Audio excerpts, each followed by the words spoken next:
How to turn on bell icon on YouTube channel. So hello everyone. So in today's video, I will show you guys on how to turn on the bell icon on a YouTube channel.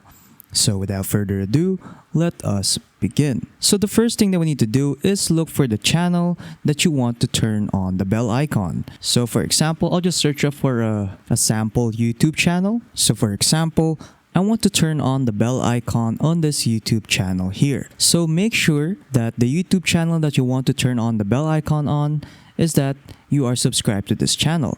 And then after that, what you want to do is just click on this bell icon right here.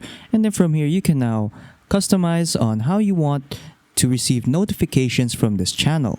So from here, you can receive notifications from all of their videos, personalized, none, or you can unsubscribe. So for me, I'll make sure to make it all so that I will get notified to all of this person's videos. And then there you go. I will now get all the notifications from this channel. So yeah, that is pretty much it on how to turn on the bell icon on a YouTube channel.